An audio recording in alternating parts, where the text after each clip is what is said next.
Hey guys, welcome to the Dragon's Voice podcast. I am your host, Julie Rees-Deans, and it's been one heck of a journey so far onto this podcast, and I hope you guys are enjoying it. And thank you so much for some who have sent messages and feedbacks, enjoying the podcast as you are doing so, and it means a lot. I hope you enjoyed the last podcast I've released. Don't worry, I've got more to come, and especially this one, the legend of all legends. If you're from South Wales, it's none other than Mr. Andy Legg. Andy, how are you doing, sir? Good evening to you. How are you doing? Yeah, well, I'm doing fine. We tried doing a podcast last time. We'll both openly admit that we tried doing it, and it was a very good one. And then technology has not been kind to us, has it, Andy? So No, let's just say my battery went. I know, but it's okay. I mean, it doesn't really matter for you guys. We got into about 40 minutes, and then one of our phones just cut off, and it got a bit late, and I had to go somewhere afterwards, and it was very ill timing as well, and I was so disappointed because my miss was saying, right, we got to go to this, and I thought, oh, really? It's like we could get it all done sooner or later, and but it's not a problem. We're here now. We get this sorted, and we're just having a nice chat about football as well. Especially talking about the FIFA 96 cover. I really want to get down to that, but I think when I'll mention Notts County later on, that's when it will come into it. But let's start off with, I always wanted to start off with Britain Ferry, because before you turned professional, you were playing in the sort of the Welsh leagues. I remember in the first attempt we tried to record the podcast, you said you played for Pontardawe and you played for Britain Ferry. So what was that like in your early stages of your career? A good experience for me. Taught me how to play into men's football for a start. And I learned a lot, especially little things that go on behind the scenes when you get stitched up with older players. So that taught me quite a bit. But no, I really enjoyed it. I wasn't there long enough to play enough games to settle into Britain Ferry because I was only there a short period. And did you say it was about 3 months that you were there at Britain Ferry?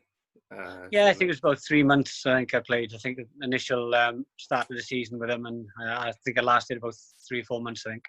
With that in mind as well, how did you know that you were being watched and everything? Was it a bit of a surprise moment as well that you had agents and scouts looking at you and, you know, studying what you were doing on the field? So what was it like to have the likes of Man City, Middlesbrough, Cardiff, Swansea, all them lot just looking at you, seeing if they could fit into those clubs? To be honest, I didn't know. Oh, you didn't know? No, I didn't have a clue. I was just playing for Britain Ferry, enjoying myself with the lads, having a beer after the game. And then after one certain game, I think it was in Aberystwyth away, I came off the field and the manager said to me, he said, oh, there's a couple of people in the bar I need to speak to you. And I said, all right, okay.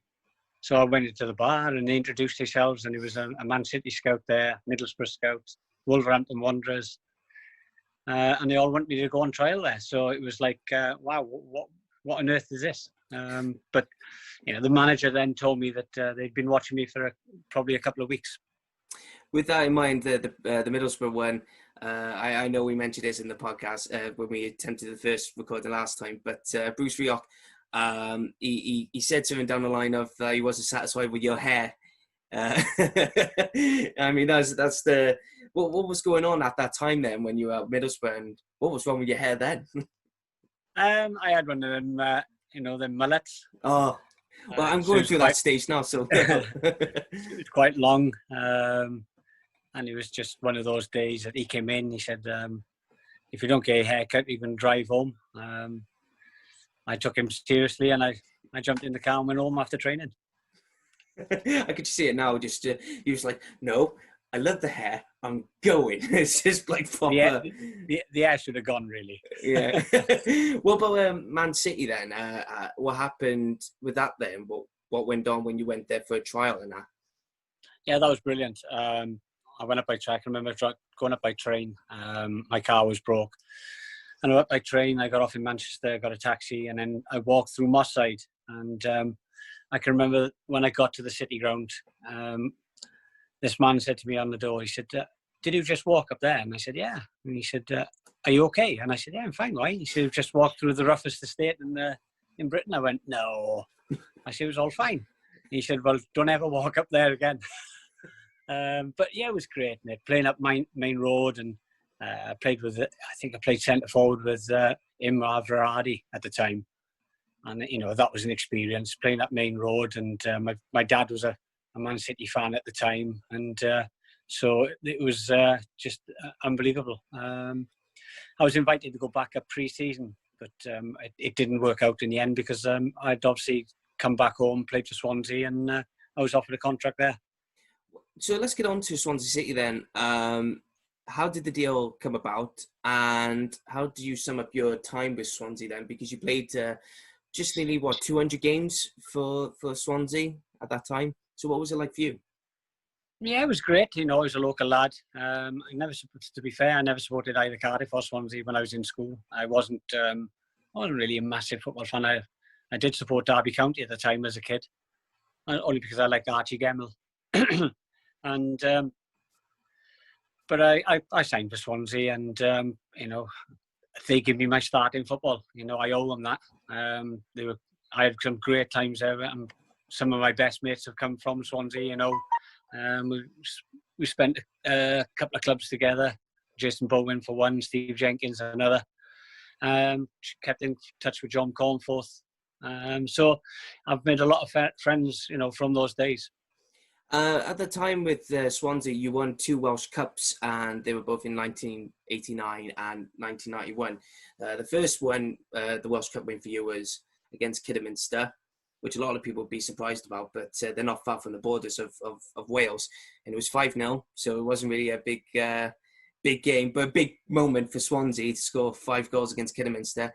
And the other one was against, the regular title chasers, Wrexham, which was a 2-0 win for you. But what was it? How special was it to be playing in the Welsh Cup finals, especially lifting the trophy? Yeah, it was great, especially the second one against Wrexham, because that was played at the old Arms Park. So that was, it was nice to play on that pitch. I know it was a rugby ground at the day, but it was nice to go and play on that pitch. It was a good occasion. And obviously it got us into Europe as well, so we had something to look forward to the following season.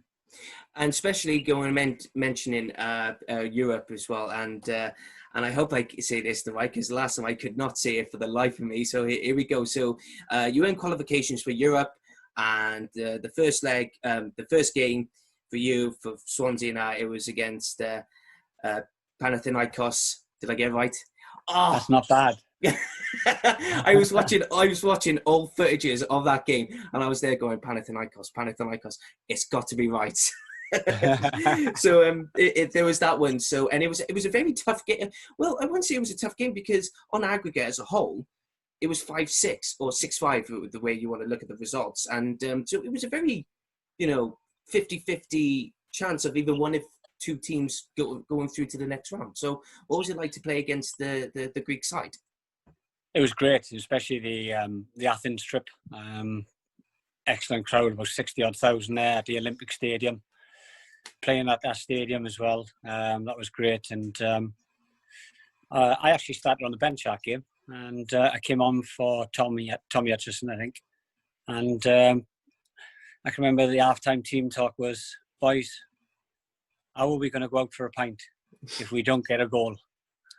And I think we 2-0 down at half-time, or 3-0 down, I'm not too sure. But we pulled the tie back to 3-2. And as you can imagine, we had a pint. I didn't ask Steve Jenkins this, but what was it like, with because I noticed this pattern here, that it was you, Steve Jenkins, and Jason Bowen. You played for roughly some of the same clubs. You're like the dynamic trio, or the Three Musketeers, for Welsh. Are you all very close then, you three then, all together? Or is it just a coincidence that you've managed to play for nearly every single, the same club then? Yeah, I think it is strange, really, because I went to Notts in 93. I think Jason Bowen went to Birmingham in sort of 94-ish.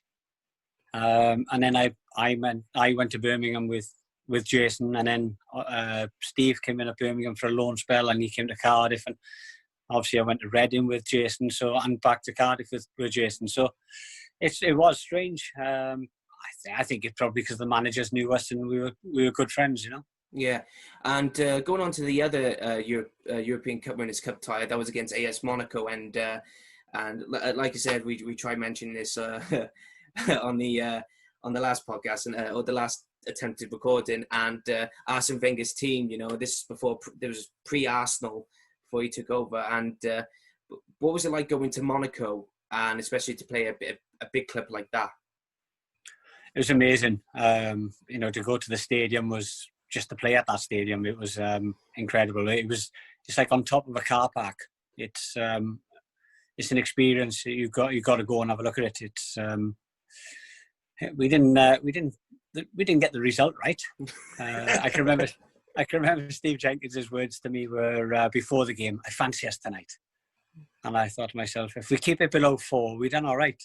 And I think we were 4-0 down after about 20 minutes. Well, the first leg, I mean, it was not too bad. I mean, it was only a 2-1, 2-1 defeat, but it was still, a very, from what I've spoken to a couple of Swansea fans, and they said it was a not bad game, and fair play, it could have been a lot worse. Well, the second leg. Oh, yeah, I think we did really well in the first leg. We, as we say, 2-1. You never knew. We got an away goal away from home, but unfortunately, I think we scored an own goal within the first couple of minutes, and that set us off on the wrong foot.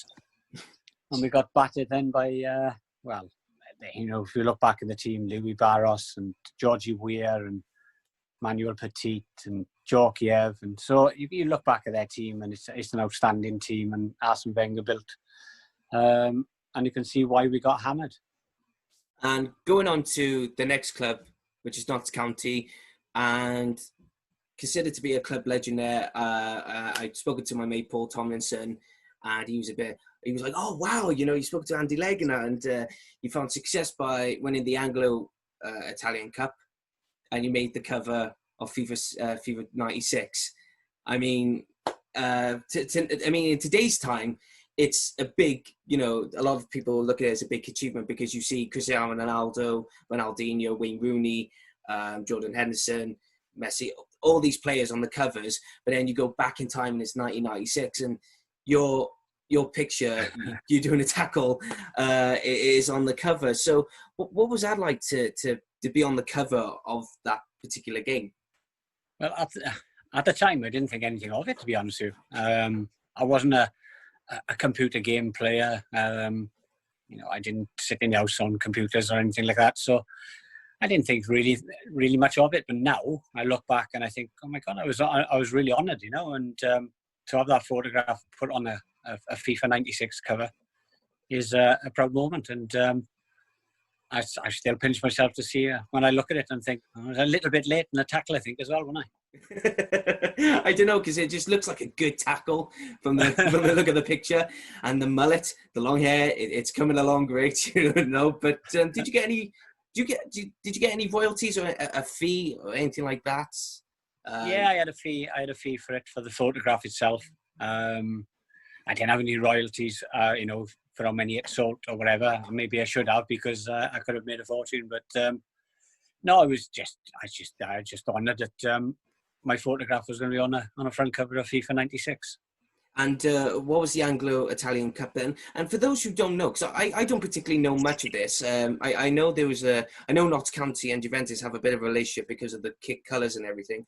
But for some who don't know, what was the Anglo-Italian Cup, and what was it like to be competing in that particular tournament? Yeah, well, the Anglo-Italian Cup was between championship teams, what are now, and teams in Italy, like their first division. And it was the teams like Brescia, Ascoli. I think Napoli was in it. Fiorentina was in it.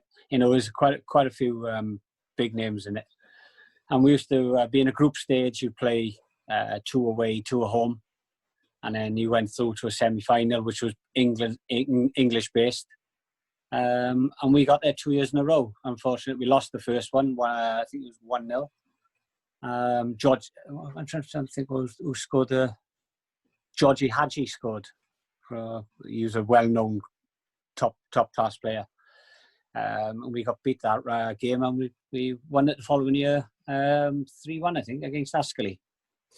And during the 3 years at Notts County, does any particular moment stand out for you while you were playing for that team? I suppose the first year I was there, it was my step up in football for a start. Yeah, I'd gone from like second and third division teams up to championship level, so it was a big step up for myself. But just playing in front of bigger crowds, the quality of football was much better. The quality of players I was playing with were much better, and I had a great time at Notts County. I mean, the first year we were there, we're unfortunate we didn't get promoted because we just missed out on the playoffs on the last day. Which killed us because we deserved to get into the playoffs because our home record was exceptional. I think we beat everybody at home. I think Millwall were the only team to take points off us. So it was we had a great first season. Unfortunately, the second season we got relegated, and a third season we were on our way back up. We were up the top. And the club chairman pulled me in. He said that he sold me to Barry Fry in Birmingham City. Myself and Paul Devlin in a double move. Moving away from the club football aspects at the moment, let's get on to the international side. So in 1996, you get the call to go and play for your country. It's against Switzerland. It was a 2-0 defeat. But unfortunately, you picked up an injury in 30 minutes into the game. But it's a bit of a double-headed question here. A, what was it like to play for Wales at that time? But B, how did it feel when you picked up that injury? A very proud moment, obviously. Amazing to play for my country. I know I was like, I wasn't one of the big boys, in the top league, and so I was just pinching myself that I was with the boys who I was playing with. But they were good. They were brilliant. None of them looked down on me or anything like that. They were superb. But yeah, it was unfortunate for me. I got, I think, 30 minutes into the game, and I would twist my ankle, and I think I done my ankle ligament, so I was out for about 5 weeks. I think. And Birmingham's manager, Trevor Francis, at the time wasn't too pleased with that. But I'll tell you a little story on the plane on the way back. This is crazy, really. We were travelling back on the plane. We'd lost the game 2-0, as you said. I was in a cast, and I was sitting there, and a Welsh FA representative was sitting beside me, and he said, "What a good trip that was." So I looked at him and I thought, how could that have been a good trip? I said, we just got beat 2-0. I said, my ankle's in cast, and that's a good trip. He went, "Oh yeah, the Swiss looked after us. We had so much drink and food." And I just looked at him and I thought, oh my God. I couldn't believe what I was hearing. What? Oh my God. It doesn't sound, it sounds typical, because you get I don't want to criticise the FAW. Well, I mean, I don't care really, but it's like with the FAW, it seems to be it's filled with dinosaurs, and, it's just oblivious to, the performances of Wales and where, it could have been or should have been, Yeah, and I think it's changed now, though. I think in this day and age now, we're so much more professional. The Gary Speed days, Mark Hughes days. I think it's come on leaps and bounds. It's Chris Coleman, obviously, what he did in the Euros. I think we're an actual professional unit now. I think we're Wales is the name in football now. Yeah. And we're quite a big force. We ain't bad. So I think that was a long time ago when I played. So I think we've really come on leaps and bounds since then. What were the other games that you played for Wales? What were the games that you also played for during your time? Because I know you made roughly 7 caps for Wales. So what were the other games for you that you played in? Republic of Ireland, Holland. I think it was Switzerland, San Marino. Obviously Switzerland. I can't remember the other one. What was the San Marino game like then? Because, I don't want to undermine San Marino because, in all fairness to San Marino, the size of the country and the population is just under the population of Barry Town, but what were they like to play against? Because obviously the history and, even today's time, a lot of a lot of people would rub their hands, and say, "Oh, we're going up for a good game." But what was that like for you, for Wales to play against San Marino? We played out in San Marino, and it was pretty tough at the start. But obviously, the quality of the likes of Mark Hughes and Gary Speed and people like that, when he got in his stride, I think we scored 4 or 5 that game. But listen, it was a beautiful place, and we treated the game and treated them with respect, which you should do. But it was, I was just in awe of who I was playing with and people around me. And let's go on to your time at Birmingham. But it was at the time, it was in I think from 96 to 98. It was a bit of a sort of a roller coaster, because you went from Birmingham, then on loan to Ipswich, then you went to Reading, then you went on loan to Peterborough. So it was a bit of a roller coaster. So what was your experience like during that time, through that period when you were playing? Yeah, well, Birmingham was a funny move, because Barry Fry signed me, as I said, on the same day as Paul Devlin. We finished off the season, and the following season, Trevor Francis came in. He brought a lot of big players in, Steve Bruce, Gary Ablett, and Anders Limper, people like that. And he was trying to make the club a better club, obviously. He actually pulled me in his office and said that I was one of the players he was looking forward to working with, and that he wanted me to sign a new contract, which at the time I didn't want to sign a new contract for the amount of money he was offering me. So I said no. Next thing I knew, I was in the reserves, and that's what came about. Then that's how I left Birmingham, because I really fell out with Trevor, really, and not fell out with him personally, but we just kept our distance from each other because I was in the reserves. And then Mick Mills, who was the assistant manager at Birmingham at the time, he got me on loan to Ipswich, in which I should have gone and signed, to be honest with you. That's one of my biggest regrets in football. Should have signed for the club. I was offered a contract, but I was a little bit pig-headed because of what Trevor Francis was trying to do to me. And I tried to call his bluff. It didn't work. And I went back to the club, and the following week he sold me to Reading. Let's go on to Reading then, and I really enjoyed it the last time we attempted to record it, but let's go on about it again. So with thanks to Jason Bowen, big shout out to him, because he was the one that helped you, he was one of the people that helped you get into Reading. But it was well remembered for Tommy Burns. There was a sort of I don't know how to, from what I gather, it was like a bit of, some players were rebellious against him, not liking some of the tactics or decisions or whatever. But for you, what was it like? What happened between you and Tommy Burns and Reading? Well, I don't think it was anything about his tactics or anything like that. The first day he walked into the club, he walked in with 7 players. And he had us all in a big circle, and he said, I like you, I like you, I don't like you, I like you, I don't like you, I don't like you. And I was one of the ones he liked. And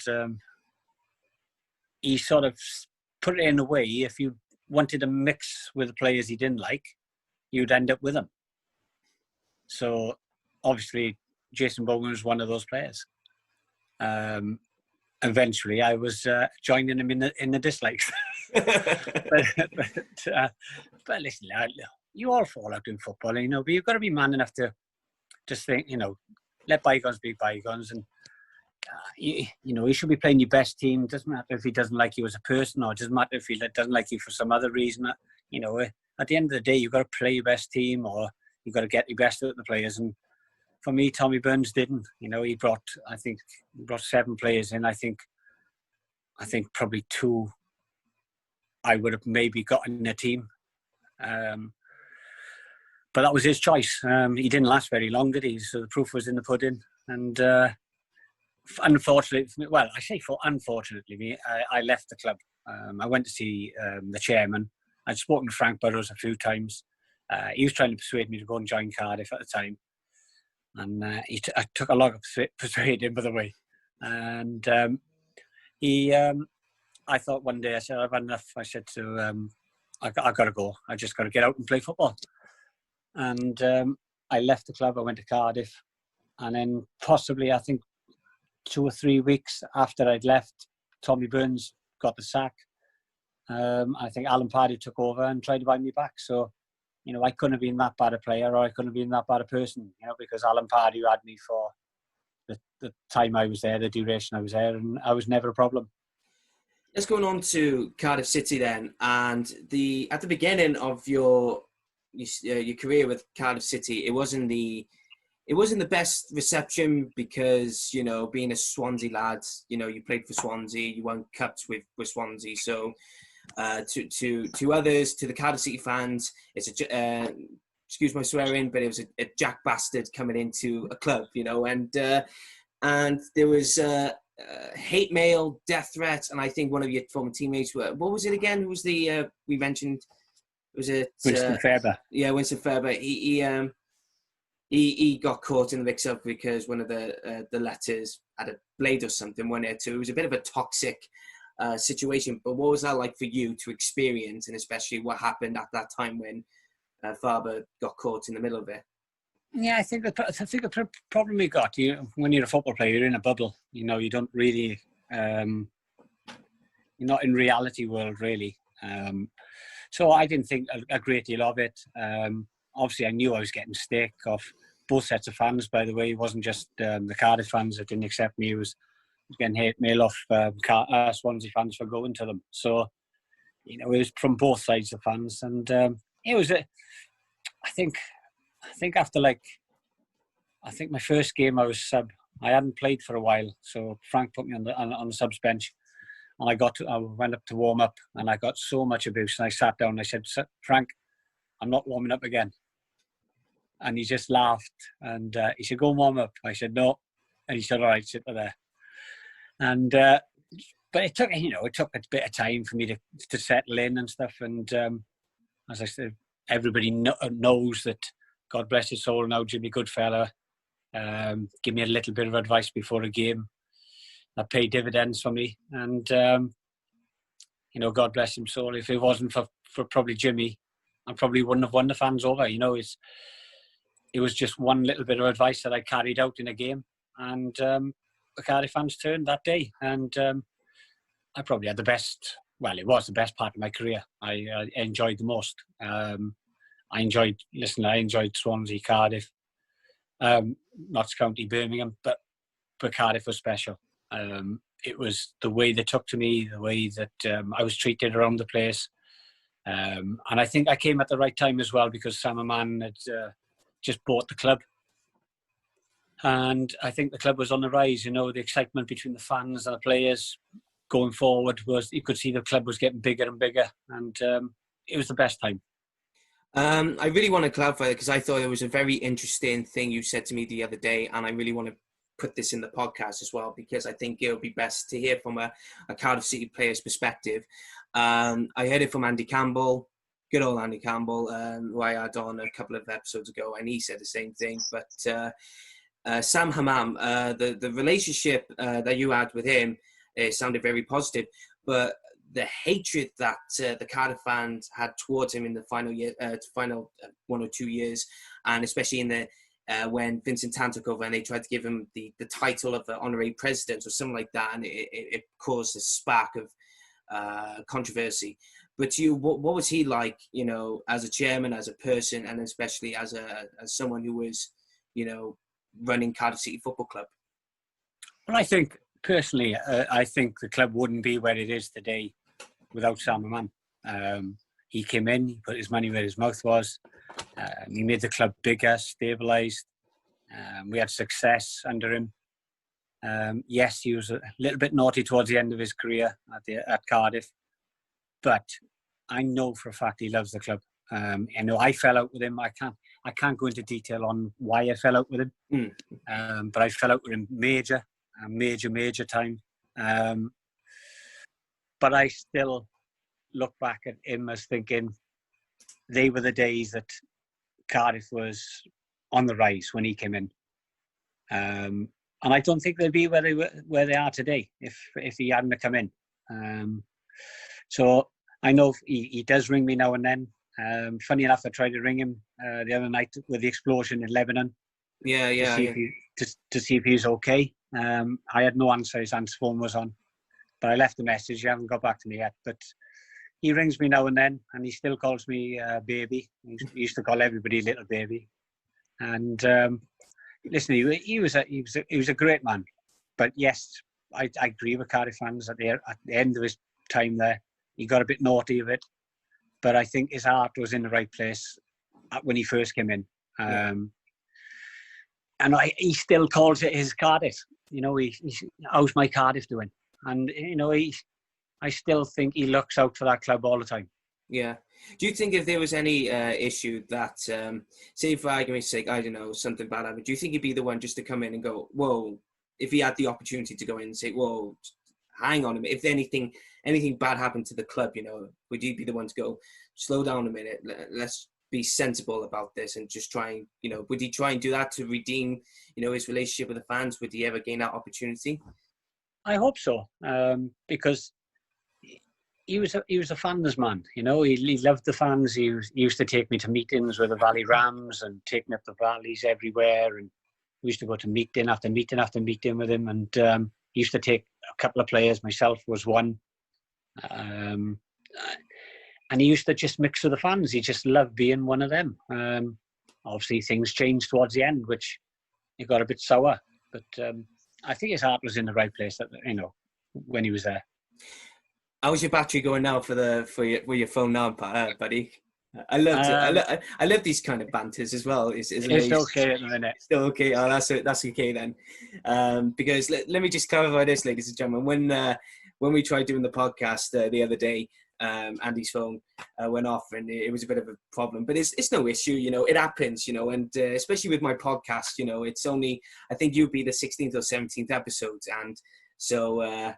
It happens, you know, and the thing is, I've had Reece Weston on the show a couple of weeks ago. He had his daughter come on, and she kept interrupting all the time. But that's the beauty of it, you know. Yeah. That's the beauty of a podcast, and you know. And Reece kept saying, "Oh, I'm sorry about that, pal." I was like, "No, don't worry. I think it's brilliant." Steve had his dog on as well. Oh, cool. Well, I'm fortunate at the minute because I met my new partner.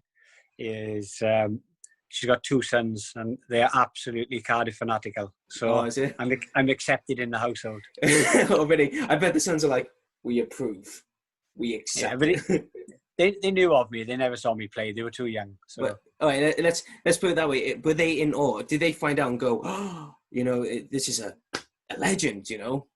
I don't know. They just talk to me as a normal person, and that's what I am, you know. That's what we all are, you know. At the end of the day, we were privileged to go and play in front of people who wanted to watch us, and it was fantastic. And you know, I was honoured to do that, and that's why I tried every game. I just felt that I wasn't the most skillful player in the world. I had a decent left foot, I had a long throw, which always came in handy. But I just tried to work hard. I wanted to play for the fans, and that's why, you know, I think they accepted me in the end. Speaking about fans, and I think this is going on to the personal road, and I think you know where I'm going with this now. But it was in the 1999-2000 season. You found it was a lump on your throat, and it was like a non-malignant tumour.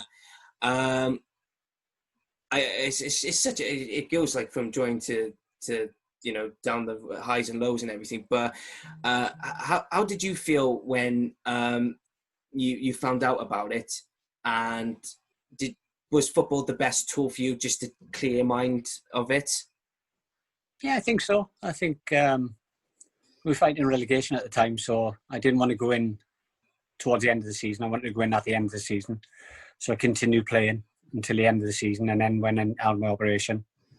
I was fortunately enough to come out of the operation and then start training immediately. So I was fit for pre-season, so I didn't miss any of it. Yeah, I think football was a distraction from it. I think it didn't make me think. To be fair, loads of boys that had operations on their legs, their arms or whatever. I'd never had an operation, so I thought it was just one of those things, you know, and it wasn't until the latter part of my career where I really, really thought about it and thought I was in danger. So, but you recovered, Good old Andy Legg recovered, and he was there in time for this next question, the biggest question of them all. Well, actually, not even a question, but one of the biggest moments in Cardiff City history has always been cemented. Scott Young will probably never hear the light of day again because it's always mentioned. But Cardiff City, Leeds United, FA Cup, Ninian Park, 2002. Leeds United were on top of the English football pyramid. How was that going into the game, and what was it like during the game as well? It was immense. I think it's the best game for atmosphere I've ever played in. It was volatile. It was vicious. The Leeds players were like gobsmacked. How the noise at Ninian Park was, how intimidating it was. And certain players were telling me, I'm not going out on the wing, I'm staying in here because they nutters. And, they say that fans can't win you the game. Let me tell you, I think they won us the game that night. They were absolutely immense. It was incredible playing in front of. It was, Millennium Stadium was brilliant, don't get me wrong, but it wasn't a Leeds United game. Yeah. We had, 70,000 at Millennium, but I think it was more noise came from the 20-odd thousand that was in Ninian Park that night. It was unbelievable. When you had a bit of an altercation with Alan Smith, and you told me the other day, but I want to hear it one more time. So what happened when you and Alan Smith clashed? What happened? Oh, we just had a little bit of game plan. The manager had a couple of words with me to go and because I actually played left back that game to mark Alan, and we had a little altercation in the tunnel before we went out, and then it carried on to the pitch. And all I can say is that whatever the manager told me to do, it worked. Oh man, but it's just the thing about Ninian Park is such a tight. It was such an enclosed ground. The fans were so close to the pitch and everything. And even Rio Ferdinand always said that Galatasaray has got nothing compared to what he experienced in Cardiff. And that's saying a lot because, when we all know what happened to Leeds United when they went to Turkey, which we won't go into that, but it was tragic in a sense because we know what happened to the Leeds United fans. But you had Mark Viduka, Alan Smith, Robbie Fowler, Rio Ferdinand, and all them players on top of the world, in the Premier League and that. When Scott Young scored that goal, did time stood still for a moment, or did the reality did not sink in yet? What was going on? To be fair, I think we just got caught up in the game. I don't think you think outside the box and think, we're actually beating Leeds United here. We're just thinking, can we hang on? Can we get to that final whistle and get a result? And so you don't really think outside the box, thinking, oh my God, we're playing against Viduka and Fowler and people like that. You show them respect, but you don't want to show them respect in another way. You just want to get into their face and put one over on them. And that's exactly what we did. But as I said, if ever the fans played a part in winning the game, it was that night. And final thing about Leeds United, that Leeds United game, we mentioned Sam Hammam. You said you took a corner and you saw Sam walking by. That must have been weird just to see your chairman and your owner just walking by and you're just thinking, what the friggin' hell is he doing? He's nuts. He was absolutely raving bonkers and he got absolutely pelted with stones by the Leeds fans or coins. But I think half of them hit me, so I had a good bonus that night. But no, he was nuts. He just wanted to be part of the show, and I can remember his interview at the end of the game. And if you've ever seen it, it's amazing. You probably wouldn't get to see it now. I'll tell you the story. We've obviously won, jubilant. We're all in the dressing room having a bottle of champagne and stuff, and Rob Earnshaw popped the cork and sprayed it in Sam's face, and Sam was on Sky at the time, and he went, oh fuck my eyes, and the producer said, Sam, can I tell you you're on live TV? He went, oh my fucking eyes. Oh no, you should hear the best one with Reece Weston. Right, when he was playing for the Wales under-21s, he said to me that they got into trouble because they stayed out all night. But it was Alan Cork and Sam Hammam. So you're talking about two big Wimbledon, nutters, if you want to call them that, because of the Crazy Gang era. But he was saying that it was him, Lee Kendall, and there was two others. They all sat there, and it's like Sam Hammam was pacing, around, and he just stood there. Excuse my language, and Bamp, if you're watching, I'm sorry. He went, I fucking loved you. It was weird. I was thinking, what a guy, I don't care what people say. That is a classic guy, So, oh man. But your last final game with Cardiff City, of course, you won 2 promotions with Cardiff and the FAW Premier Cup, the beautiful FAW Premier Cup, the little wooden ball. Yeah. Oh my God. What a trophy. Do you know what? If it's in someone's cupboard, I buy it. I literally would buy it. I don't care. What a trophy. But your final game, and of course it was personal reasons that you left, personal differences, etc. We won't get into that, like you said. But your final game, 2003, playoff final against QPR at the Millennium Stadium. Andy Campbell, Reece Weston have all said their fair share bit, but I want to know what Andy Legg was thinking, during that game. For me, it all started with my trip from. We all stayed at Vale Glamorgan the night before the game, and started with the trip. We jumped on the coach, drove down, driving through Cardiff, and the atmosphere was unbelievable. The streets were packed, and it started from there for me.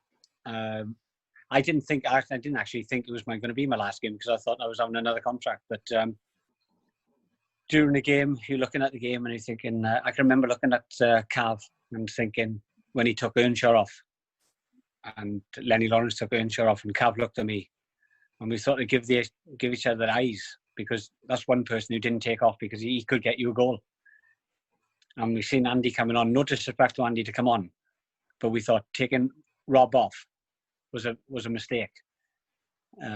We thought possibly to put Andy on with Rob, but then he come on and he scored that great goal, and 3 nights of celebration. I didn't go home for 2 nights. Where are you? Oh, just on top of the Millennium Stadium with a trophy. Oh, we were everywhere. It was such an occasion, but it's special for us in Cardiff as well.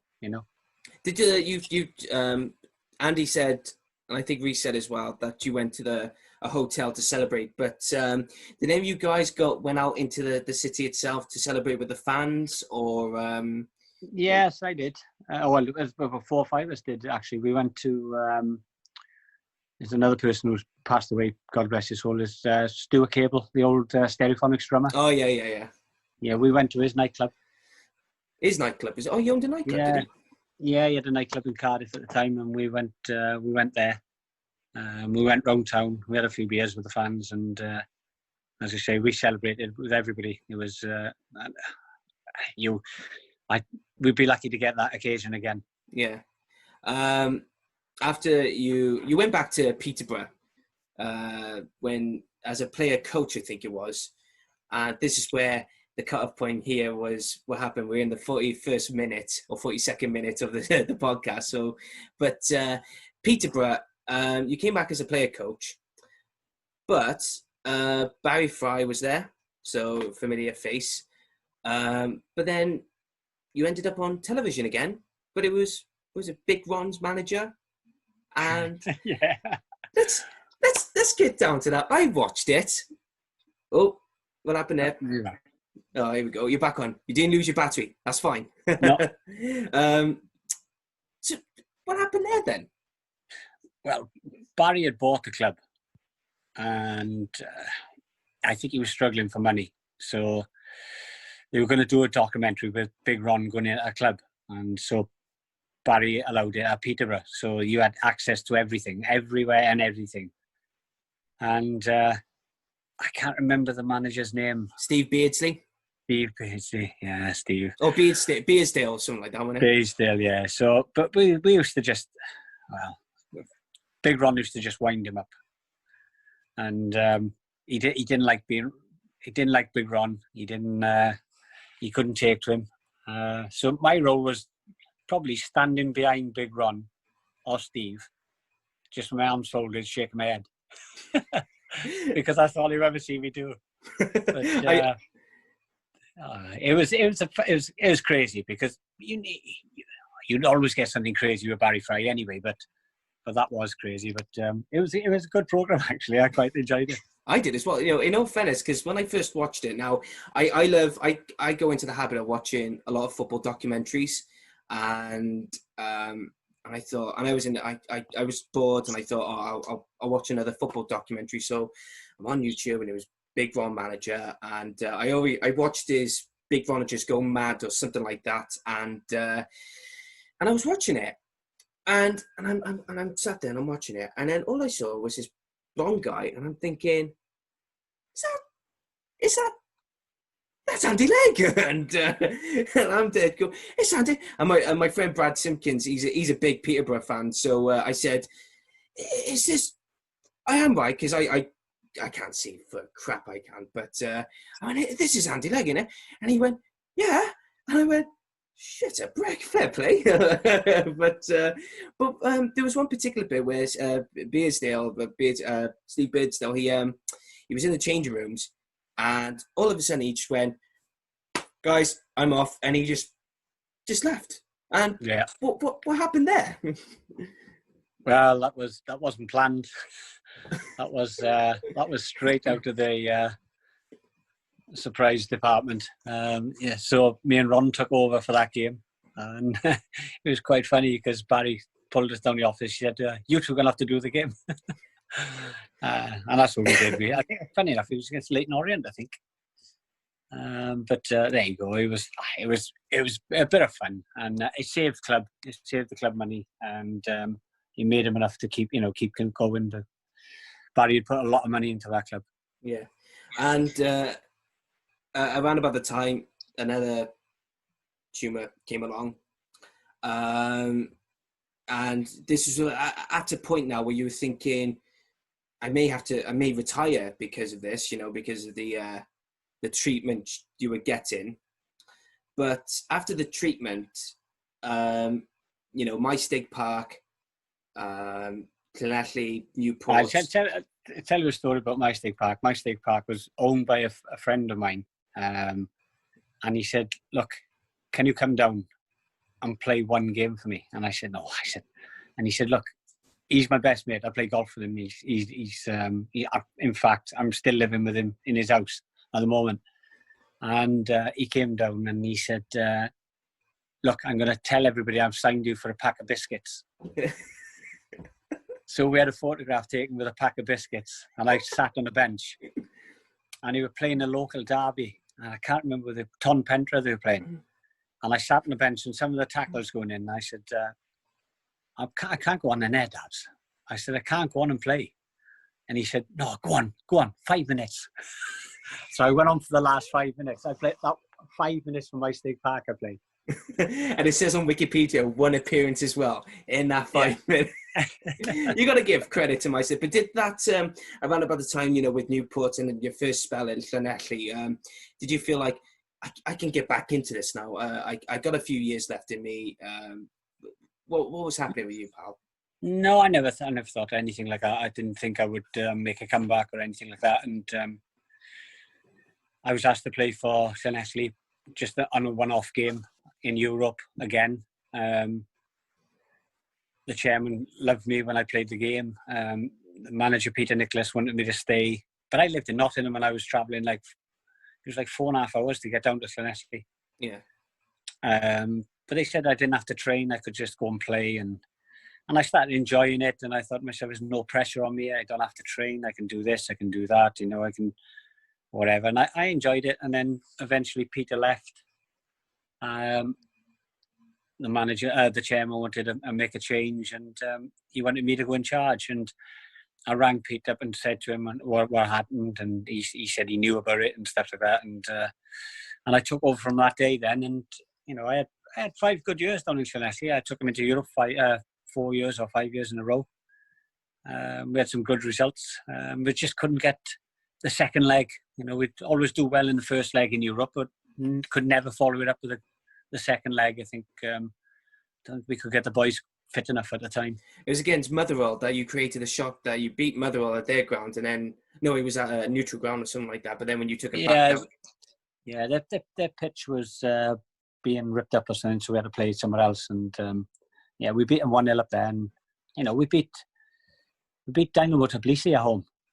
We beat big teams, but we just couldn't follow it up with a second game. I don't think we had enough competitive games to get them fit enough for the second game when we ran out of steam, because we were quite well organised. We were a decent side. We had some really good players, but unfortunately we just never felt. We won a Welsh Cup with them, which was great.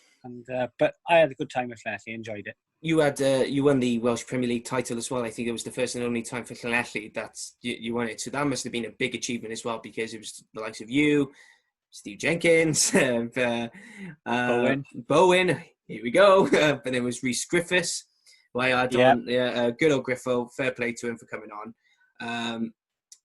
Llanelli were on top of the world in the Welsh Premier League, and for you to win the Welsh Premier League, that must have been a very special occasion, Yeah, absolutely. I mean, to go and play with these boys that work for a living and trained hard midweek, and we had a very good side. We were a very good team. As you said, Rhys Griffiths was an unbelievable striker, and eventually he went on. He should have gone a long time before he did.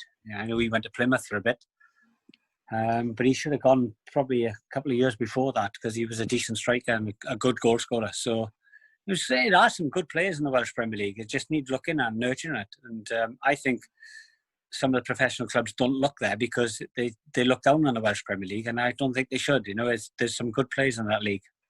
Especially the likes of Christian Doidge. He's come out of the Welsh Premier League. He came out of Welsh League Division 1. So he played for Croeso Keylog, then he played for Barry Town, then he went to Carmarthen, then Dagenham and Forest Green Rovers, and now he's at Hibernian. But now he's being looked at being part of the Welsh squad soon. So if there was like a debate, let's just say, about, like you said, about looking down on the Welsh Premier League, if you had to give somebody a logistic reason why people shouldn't be looking down on the Welsh Premier League, what would be your approach, or what would be your response to that? I tell them not to rule it out. I think there are players in there. I think there's good enough players in there to go and play professional football player and make the grade. I think it's proven that the players have come from there. They've all made a living. Lee Trundle came from Rill. Myself came from Britain Ferry. Owen Tudor Jones came from Bangor. He's a list of Christian Doidge you just mentioned. Rhys Griffiths played for Plymouth. They've all been successful. So there are a load of players. I think I can't think of his name. Fullback at Cardiff, Mark Davis. He used to play for Carmarthen. He came out of it. He went on to play for Aston Villa. Rhys Healy as well. Rhys Healy as well. There are players in that Welsh Premier League that can play, and they shouldn't be overlooked. But for some reason, they are. Yeah, and I think your screen is frozen for a minute. Yeah, you froze for a minute, but it's okay. You're back slightly. There we are. No, it's no problem. Yeah, my battery's going to go, I think, soon. So. Oh, is it? Do you want to try and charge it up if I pause it, or? No, I think I'm upstairs in my partner's house. I've got no battery. Oh, is it? Right, I'll ask one more question then.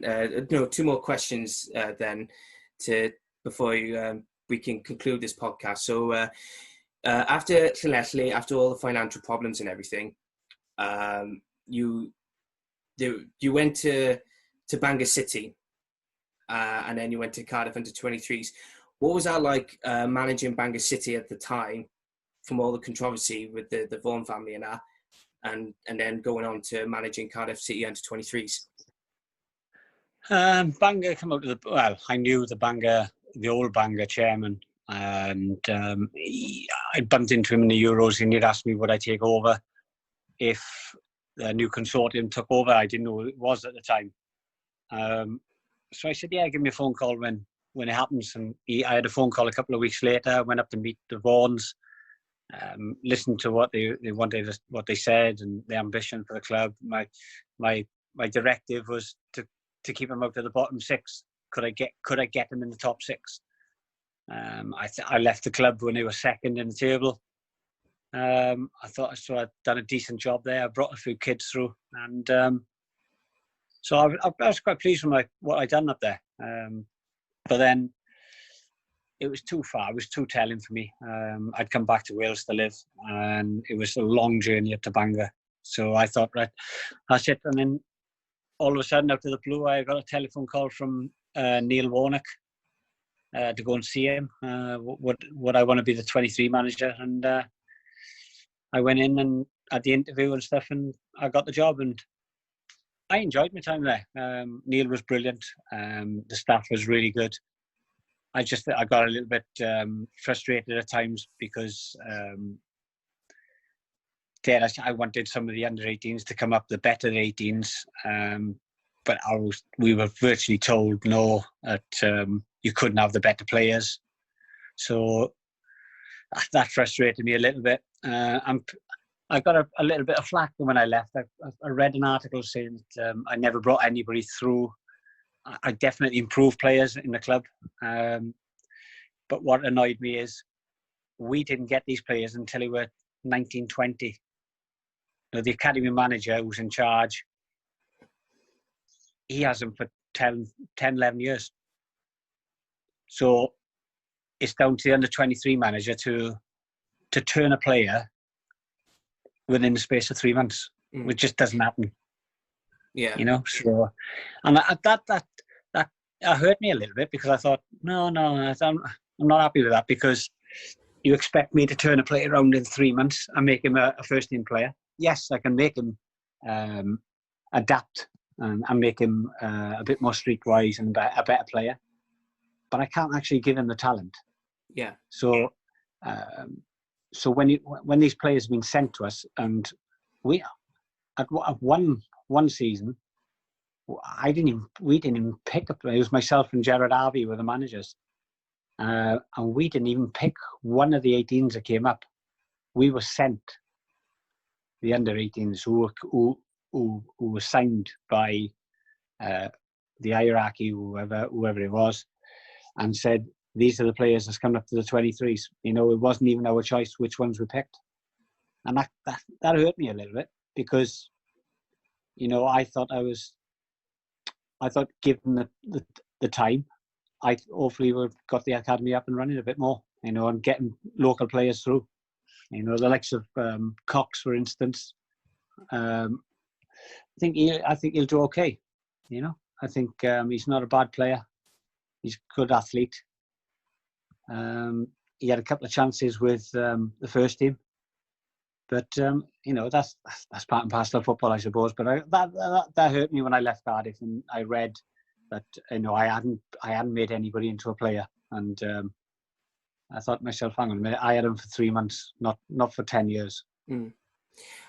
Would you ever go back into coaching again in sometime in the future?